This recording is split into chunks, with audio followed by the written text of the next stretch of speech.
Shalom semuanya, namaku Jimmy. Ya, kembali lagi di kesempatan kali ini aku mau membagikan sebuah em, pemahaman dan mungkin sekaligus pengalamanku ya tentang em, beberapa hal yang berkaitan dengan iman, pengharapan, dan kasih. Kalau aku boleh jujur ya, iman dan pengharapan, kasih itu nggak bisa dipisah-pisah, selalu berkaitan, nggak bisa sendiri-sendiri.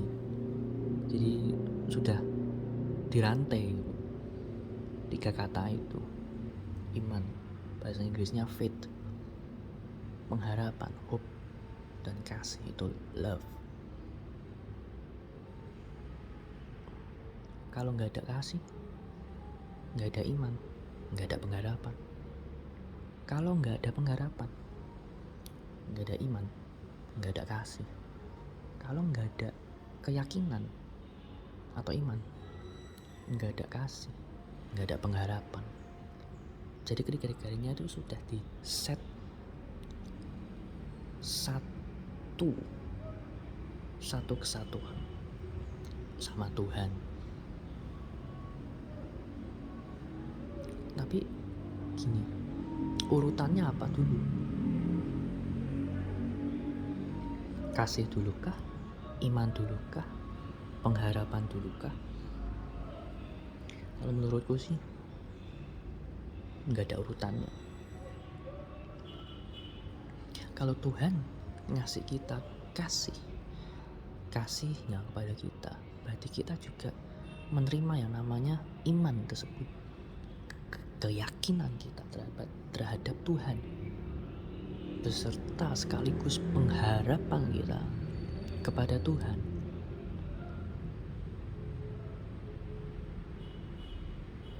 Tapi ada di satu waktu di mana keyakinan kita itu agak goyah, agak menurun kualitasnya. Contoh seperti ini.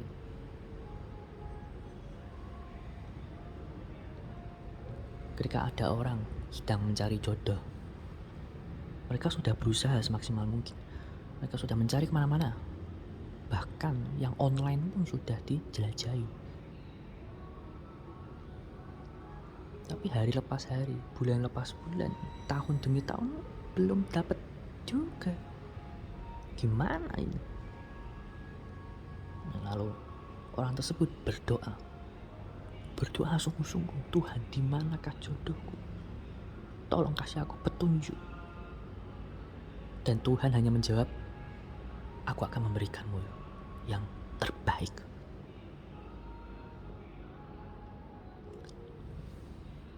Nah, dalam doa itu orang tersebut masih yakin. Tapi seiring berjalannya waktu lagi, hari demi hari dijalani sambil mencari, itu tiba-tiba keyakinannya mulai goyah. Karena apa?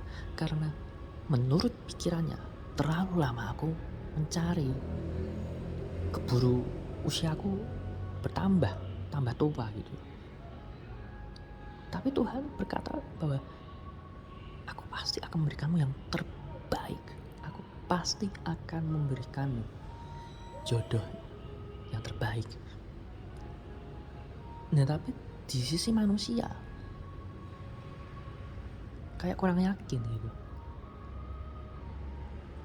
Nah, lalu orang tersebut berdoa kembali, Tuhan, apakah benar kata-katamu yang sebelumnya itu? Apakah betul firman-Mu? Nah, mulai mempertanyakan.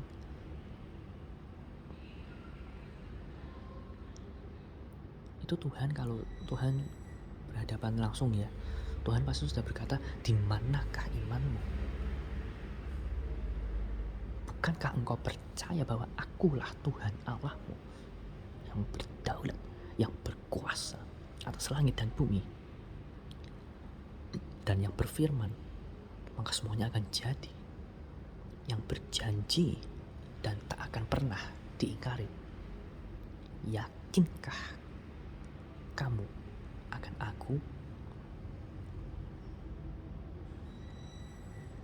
Kalau kita benar-benar berhadapan sama Tuhan, Tuhan pasti bakal ngomong seperti itu. Kalau kita mulai meragukan Dia.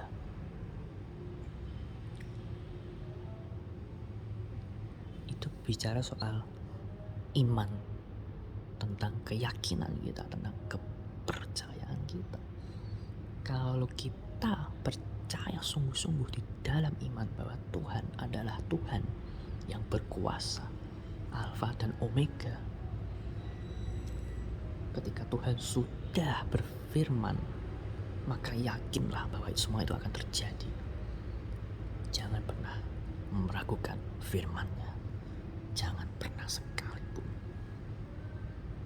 Bangkit dan yakinkanlah kepada jiwamu. Katakan, hei jiwa, percayalah kepada Tuhan. Percayalah kepada Tuhan, titik. Nah, itu. Nah, kalau kita percaya, kita sudah pasti berpengharapan kepada Tuhan, ya kan? Harapan kita pasti tetap di dalam Tuhan, tetap memandang ke atas. Harapanku pasti takkan terbuang sia-sia ketika diriku berharap kepada Tuhan. Maka aku aman, aku tentram, dan aku dilindungi senantiasa di dalam perkenanannya Tuhan, di dalam kasih-Nya Tuhan. Nah, nyambung ke kasih kan. Kalau kita berharap kepada Tuhan, maka kita ini seperti di dalam gelembung cinta namanya. Cintanya Tuhan. Kan ada lagu, ku semakin berkurang, Yesus makin bertambah. Nah, itu kita yang jadi mengecil, Tuhan yang bertambah besar. Kita yang di dalam kasih karunia-Nya, di dalam kasih perlindungannya. Ya, kalau kita yakin dan percaya bahwa Tuhan itu Allah yang Maha Kuasa, bahwa Yesus adalah Tuhan, maka otomatis pengharapan kita, pikiran kita, jiwa kita terfokus kepada Tuhan. Kayak ditarik, berharap kepada Tuhan, satu-satunya Allah yang harus kita pegang.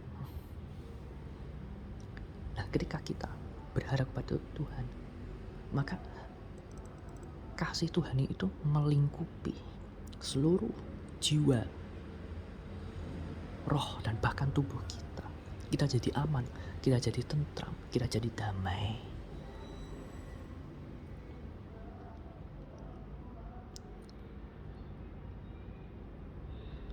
Jadi keyakinan, pengharapan, dan kasih itu saling berhubungan, gak bisa dipisah-pisah.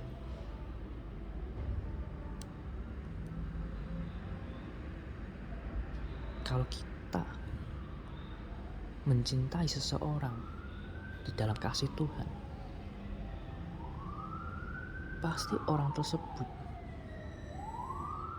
berharap kepada kita dan yakin dan percaya bahwa kita yang memberikan kasih benar-benar bisa dipercayai oleh orang tersebut. Kalau kita mencintai orang tersebut dengan kasih-Nya Tuhan loh. Tapi beda kalau kita mencintai seseorang di luar kasih Tuhan. Karena seperti di videoku yang sebelumnya membicarakan tentang macam-macam kasih. Kalau kita mencintai seseorang atau mengasihi seseorang di luar kasih Tuhan, itu bohong, palsu. Karena pengennya itu apa yang aku dapatkan setelah aku memberikan cintaku kepadanya. Fokusnya ke diri sendiri, egois. Nah, itu nafsu namanya. Tapi kalau cinta kasihnya Tuhan itu memberi. Kasih Tuhan itu saling memberi. Bukan saling memiliki, tapi saling memberi. Maka ketika kita memberi kasih Tuhan kepada orang lain, terutama orang yang kita cintai, yang kita sayangi, pasti kita akan mendapatkan damai sejahtera. Itu secara otomatis. Bukan kita mengharapkan balasannya dia, tetapi kita mengharapkan kasih Tuhan. Kita mengharapkan damai sejahtera di dalam Tuhan.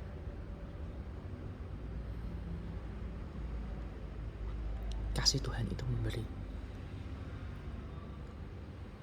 Begitu juga ketika kita mengharapkan kepada Tuhan, bukan mengharapkan sesuatu dari Tuhan, bukan mengharapkan berkatnya datang di dalam kehidupan kita. Kalau itu fokusnya lagi-lagi diri sendiri, dan itu egois. Tapi kalau kita benar-benar berpengharapan kepada Tuhan, kita memberi yang terbaik kepada Tuhan, memberikan segala pikiran kita kepada Tuhan. Pikiran manusia itu jahat, gampang terombang-ambingkan oleh segala medan yang ada di sekitar kita dan waktu itu sendiri. Maka dari itu kita harus menyerahkan pikiran kita kepada Tuhan agar pengharapan kita menjadi sempurna. Begitu juga kita yakin bahwa Tuhanlah Allah segala-galanya, pemberi damai sejahtera. Itu yang utama. Kasihnya yang mendamaikan kita, yang membuat kita menjadi sukacita. Kita yakin dan percaya dengan sungguh-sungguh bahwa Tuhanlah Alfa dan Omega. Kita memberi dari yang dalam keluar dengan penuh keyakinan. Tapi kalau kita asal percaya di luar Tuhan, kita mempercayai atasan kita, asal percaya ini, kita pasti mengharapkan sesuatu. Ini atasan ini mau ngasih apa sih? Mudah-mudahan ngasih duit yang banyak dong. Nah, lagi-lagi fokusnya egois ke diri sendiri. Kalau kita percaya kepada atasan kita, percaya di dalam Tuhan, ya kita nggak mengharapkan apa-apa. Justru sekali lagi pengharapan kita kepada Tuhan. Tuhan yang ngasih, bukan atasan yang ngasih, bukan manusia yang ngasih, tetapi Tuhan sendiri yang kasih. Aku percaya kepada atasanku, aku percaya kepada orang tuaku, bahwa mereka bisa jadi utusan-utusannya Tuhan.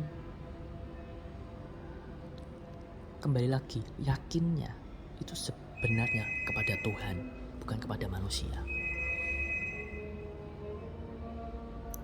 Jadi begitulah sharing yang aku sharingkan pada hari ini, dan akan aku tutup di menit ini. Amin.